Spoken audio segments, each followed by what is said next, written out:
I wish I was a spaceman, the fastest guy alive. I'd fly you around the universe in Fireball XL5, which is what we're reading today, an adaptation of the Jerry Anderson and Sylvia Anderson Super Marionette show from the 1960s. This was the third series following Four Feather Falls and Supercar, I think. I watched all these earlier this year and a couple of years before, so it's not exactly fresh in my mind. But yes, a little golden book adapting Fireball XL5. This book belongs to Flavor Toothpaste, which is I, if that is my real name. Hey, there's a dog reading a book. There's a panda reading a book. There's an elephant looking over top of a book. There's a goose reading a book, I think.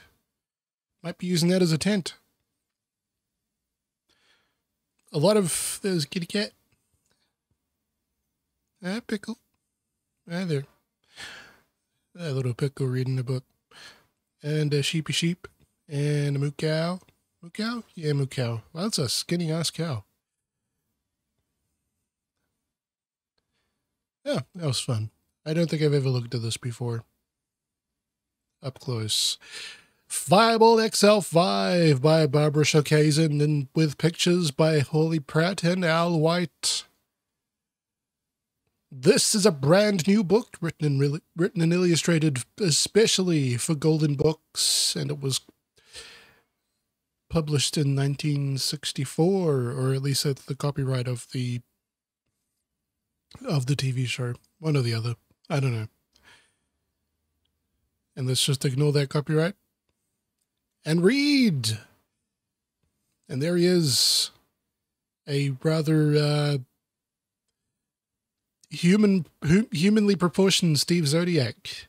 All systems go, radioed Steve Zodiac as the Fireball XL5 soared toward outer space. It was the maiden voyage of the latest and greatest spaceship ever to blast off from the Space City launching pad. Commander Zero, head of the Space Corps. Did I say Space Corps? Or did I? No, I haven't said that word yet. Head of the Space Corps was proud of the Fireball. He was glad he had picked Steve Zodiac to be its pilot and picked me to do a poor North American accent. Steve Zodiac was proud to have been chosen, and he was delighted with the rest of his crew. Robert the robot on his right was the best electronic co-pilot ever built, and Venus, who apparently has no last name, was the nurse and navigator. Was both beautiful and brave, which is something you had to point out in the 1960s. You couldn't just go on merits for women. You had to compliment on their looks, because that somehow factors into the job they do. Not sure why. In the rear cabin were Commander Zero's son, Jonathan, and his pet Lazoon, Zuni. They had come along just for the ride. Happy as space clams, for they do exist. They sat on floating foam cushions and shared a box of milky wafers.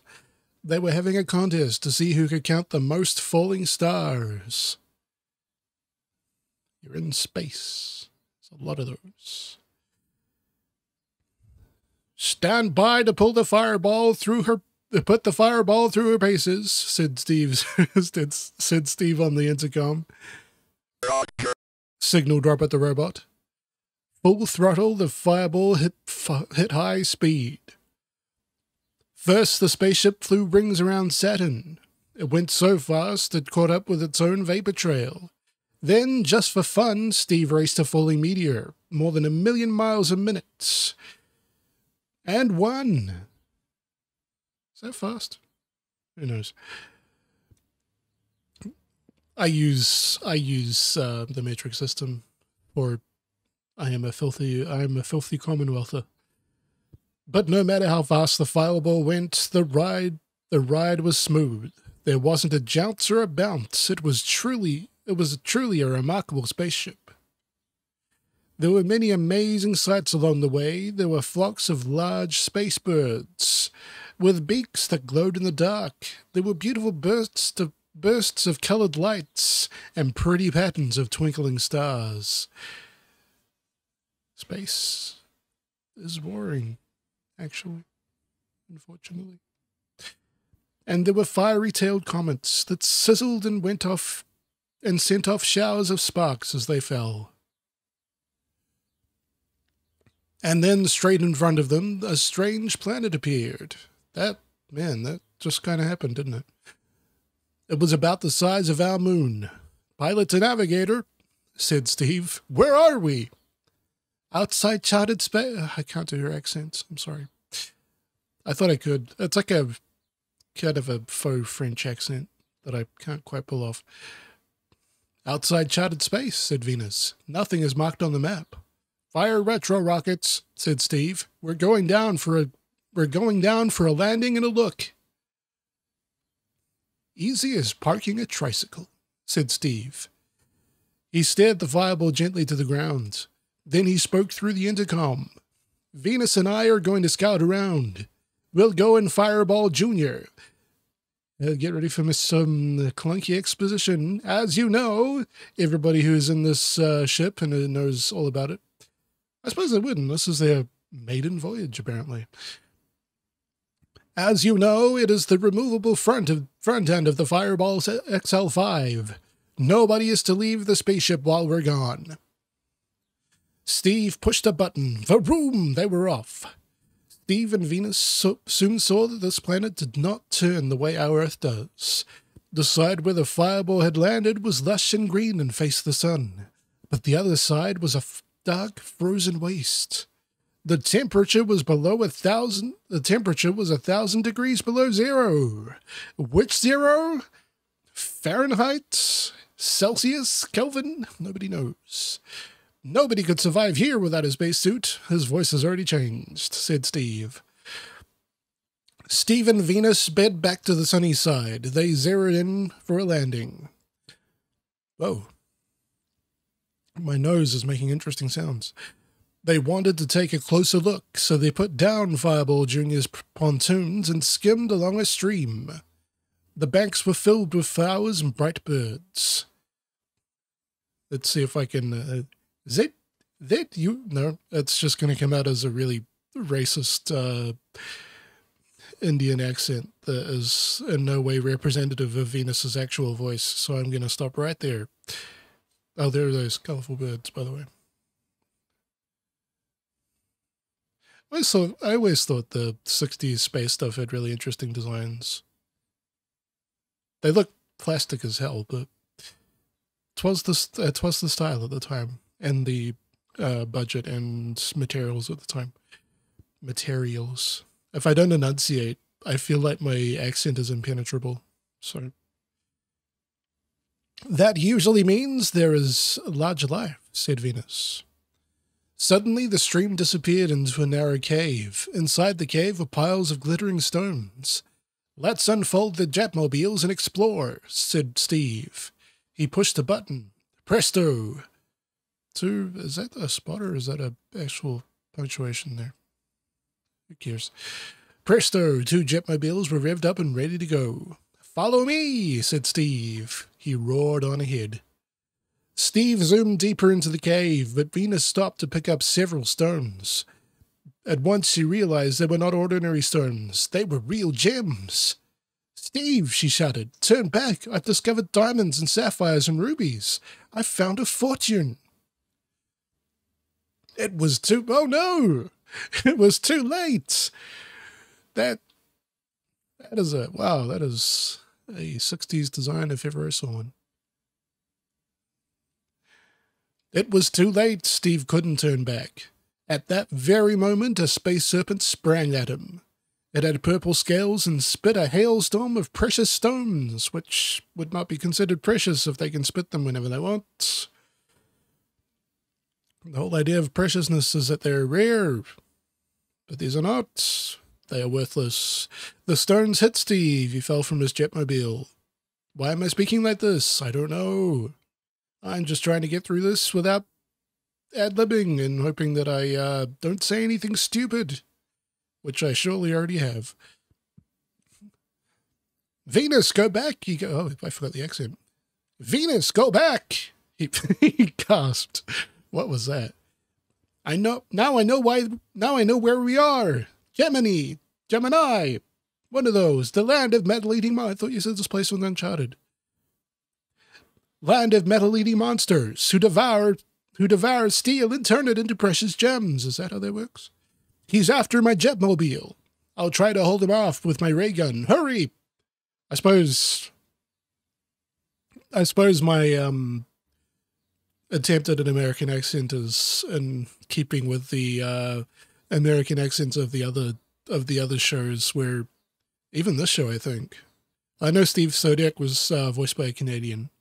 Or that might have been the protagonist of Supercar. But I know the voice actor for Steve was at least North American. But all the other voices are English voice actors, and they do their best attempt at an American accent, which is apparently what I'm doing. If I practice, if I do it and redo it, then I can fashion something if I notice something's off. But I'm just flying by the seat of my office chair. So, other serpents may be after the Fireball. Venus raced to the Fireball Jr. She jumped aboard and rocketed back to the landing site. The Fireball XL5 was gone. There wasn't a trace of it, and Robert the robot was clinging to a treetop. Two serpents were hissing at him and nipping at his metal heels. Never should have left the Fireball, even if I did need to stretch my nuts and bolts, said Robert to himself. Where was the Fireball XL5? Jonathan and Zuni were flying it to the cold side of the planet. They had taken off the second they had seen Robert's plight. Zuni, like all the Zuns, had special mind-reading powers. He knew the serpents were after metal to eat, so he thought of a plan to trick them into destroying themselves. Loud and clear, Zuni turned on the Fireball's space speaker. You know, you can just call it a speaker. You don't have to preface everything with the word space just because you're in an atmosphere. You're not even in space. This makes no sense. I suppose we're all in space in a sense, but that's a level of pedantry that even I can't abide. Then he imitated serpent talk. They haven't actually talked up to this point, but I'll just take this page's words for it. Then he imitated serpent talk and hissed, "This way." Should I speak in parcel tongue? No. This way. Tasty spaceship just ahead. I'm losing my voice. Every last one of the space serpents turned tail. Even the monster that had cornered Steve had left the cave to look and listen. Greedily, they all eyed the low-flying Fireball. Then they began to follow it. The Fireball flew, it grew. No, that's a different kind of genre altogether. That's the kind of genre you only find on hentai sites. The Fireball flew a little faster. The space serpents broke into a gallop. On and on, the herd thundered until they hit the cold side of the planet. In an instant, all the serpents of Gemini turned to ice statues. I'm still trying to... I guess it's Gemini. What else would it be? Zuni held up his paw. Hooray! His plan had worked. What a happy reunion. What a happy reunion there was back at the cave. Luckily, Steve's ray gun had kept that serpent at bay until he heard Zuni's call. And Robert was unhurt except for a missing big toe bolt. He doesn't have any toes. It's just one big clump of metal. What bolt? Consistency in this children's book. Steve gave him quite a talking to for disobeying, but as Venus said, you can't expect a robot to behave as well as a boy. Did not Jonathan also... No, oh wait, no, sorry. I don't know what the hell's going on. I have no short-term memory at all. I'm just going to keep reading. It was almost time for the countdown and blast off back to Earth. But before they left, everyone scooped up a bag of the precious stones, which should not be considered precious because there's a fucking pile of them. The money from, well, I guess the people they're selling them to don't know that. The money from their sale would be used to set up a space school for Earth boys and girls. I'm going to read that again. The money from their sale would be used to set up a space school for Earth boys and girls. Even Robert the Robot could tell that this was an A-OK idea. Capitalism, I think. Whatever. Just keep reading. Don't get any ideas. Just read the words that are in front of you. Don't try to be funny. What's wrong with you? Yes, I'm talking to me. He got so excited all his coils lit up. And his bells rang. Gonna just move on. Because Jonathan had proved himself a hero, Steve let him fly the Fireball part of the way back. He even let him do one loop-the-loop around the handle of the Big Dipper. Me read good. Whee! Up and over. That was fun. Commander Zero in person greeted the Fireball when it landed. He ran up the ramp and gave Jonathan... Ow, I bit my lip. And gave Jonathan a warm hug.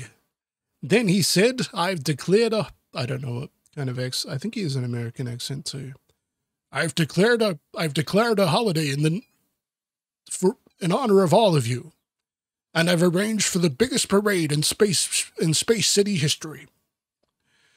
That it was. There were fireworks and atomic-powered floats. Sure. And 20 supersonic... Jesus Christ, you trying to deafen these people? And 20 supersonic brass bands. Though I don't know what supersonic is. I know it's not what they think it is. The parade was led by the Fireball XL5 and its gallant crew. And who do you think sat on top of the nose cone, munching milky wafers and waving to the crowd? Jonathan and Zudi, of course. I don't remember Jonathan looking like that. I'm sure he looked a little more... There's always been... Whenever they have kids in these shows, they always look really freakish.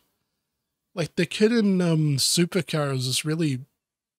I might be thinking of the show after Fireball. But there's at least one kid who was just this terrifying toe-headed looking thing. Who like they're all blonde and do the whole 50s, 60s gee whiz thing. And they're all like precocious and excited about everything around them. But man, he looks human. That's weird. Oh, that's the last page. Oh, I could go for some milky wafers.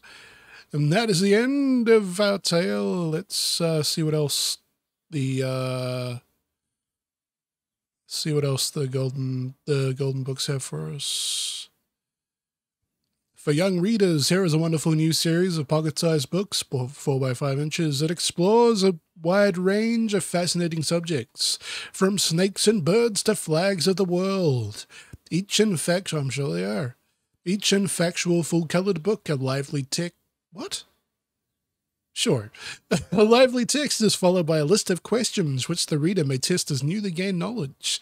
No girls allowed, apparently.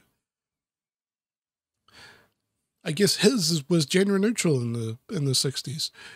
Parents will appreciate the low price, which makes these volumes accessible to every eager young reader. The series is prepared under the supervision of Dr. Herbert S. Zim, not to be confused with an invading alien. Noted authority on science education and editor of the Golden Nature Guides, 25 cents each. We have planes and pilots, snakes, wonders of the world, dogs, dinosaurs, cats, birds, and oh my fucking god. No, we don't have that at all. We have Native Americans. Who is responsible for that? Sonia Bleeker. I have no doubt in my mind that you did not title this book, so I will not So I will not have any words for you. Whoever did title this book, you were in the 60s and you didn't. I'm going to give you the benefit of the doubt and say you didn't know better. But you really, really should have.